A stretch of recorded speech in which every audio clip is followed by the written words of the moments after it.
on guys, it's JJ here from Forever Flying and welcome back to another video. If you're new to the channel, be sure to hit that subscribe button below and turn on post notifications as well so that you don't miss any of my uploads. So today I have a rodeo cork tutorial for you guys. Rodeo cork is literally my favourite cork variation. I don't know why, I just love it.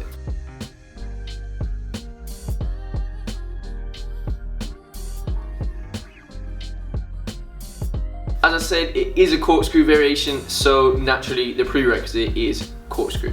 If you've yet to learn how to corkscrew, I have a full corkscrew tutorial already released on my channel. I'll leave a link in the description and I'll put it in the cards somewhere, so yeah. If you need to learn cork, go watch it. And if you don't, let's move on. So before we go into the actual rodeo cork, let's go through the rodeo shape. So the shape of the rodeo is like foot in hand, arched back, slightly pulled out a bit. Your hand probably goes between your ankle and your foot, not too high on your shin, that's important. Roughly where your ankle is, maybe a bit higher, maybe a bit lower. The foot that you grab is going to be the leg that you swing through in your cork. So to start with the rodeo shape, we're going to be standing on the leg that is your takeoff leg. You're going to put your other foot in your hand just like you're stretching your quads. Then what you're going to do is you're going to push your hips forward a little bit to create a slight arch. And then you're going to press your foot or your leg into your hand to create a bit more of a bow shape. So you don't want your leg like this, you don't want it to be like hunched over, you want your back straight or arched, and you also want to have a nice angle between your calves and your hamstrings, that gap.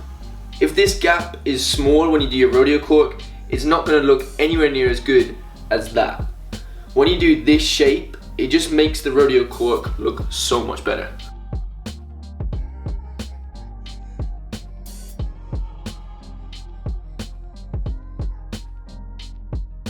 So practice getting that shape just from standing to start with, and then what you're going to do is practice jumping to that. So say even from a J step or whatever. So you're just going to do your step, swing your leg through, jump and go straight into that shape. Don't lean back because you might fall. Just for now, keep up straight and just jump into your shape as best you can. So it's your step, here, swing your arms, jump into it, turn, hit your shape, and voila. It's really important that you use that swing leg to get into your shape.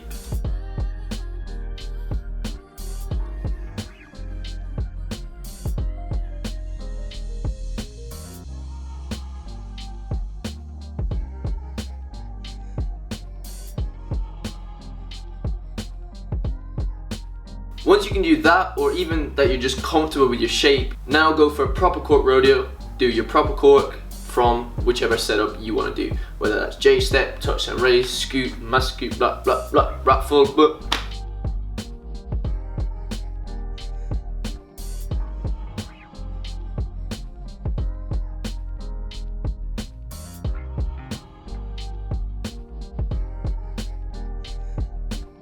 So from your setup, once you swing your leg through and you jump, you're going to be turning into your corkscrew.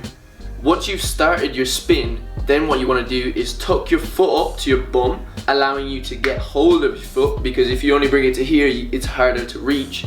Tuck it up nice and tight, grab your foot, continue your spin, and try to pop out into the arched bow shape whilst you're doing it. If you can start the spin for your cork, and then grab your foot, everything else is easy. It's just the same as a normal cork. The landing doesn't feel that much different at all, because as soon as you come to see the floor, you just let go of your foot.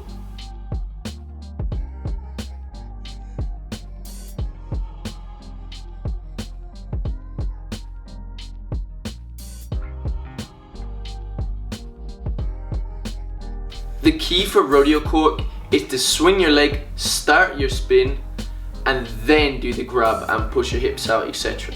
I think that a lot of people, when they look at rodeo cork and they don't really want to try it, is because if they do try it, they grab their leg and then try and spin. But if you grab your leg too early and you haven't started your spin, chances are you're not going to land it, or you're not going to get the full spin. And you also probably won't get that arch shape because all the momentum is just going to be going boom. If you hit it right and you've set up with your swing leg, started your spin, and it flowed nicely into your grab, everything just floats and there's like no struggle whatsoever, it just flows.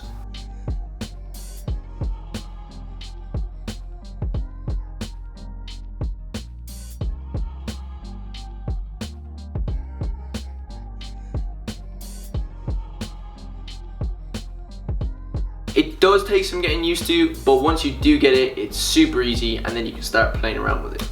So the things to make sure that you do is swinging your leg up, turning and starting your spin, and then hitting your grab.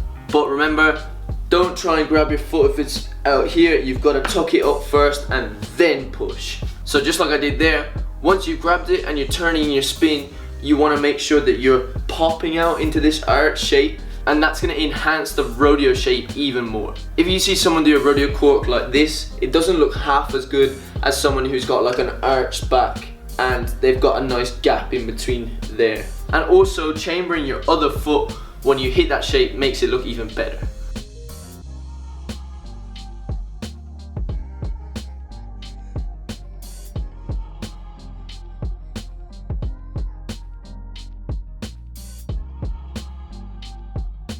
So just a recap on how to do that arch shape. When you're in the air, you can't think about too many things. So what I think about is if I've got my foot, I arch my back and just try stretch out. That's it. Take off, turn, grab, arch and push. And then obviously looking for the floor as well. I find that the best position to exaggerate my rodeo shape is like at max height. So if I'm doing a rodeo cork, in my head, I'm doing my setup, gaining loads of power, driving myself up as fast as I can, turning into it, and then when I feel like I'm at the very top, then I hit my shape as much as possible. So it's like going up, starting your shape.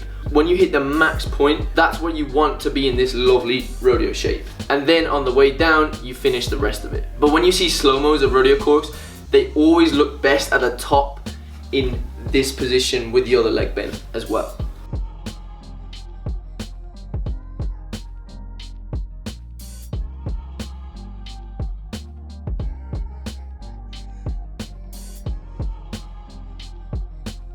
I mentioned at the start that some people grab like up by the knee or on their shin, but the position that you want to grab your foot is like roughly just above your ankle, on your ankle, or even your foot. Because if you grab like your knee or your shin, you can't really hit this rodeo shape. But if you grab lower down, it allows you to turn your hips more and push it out.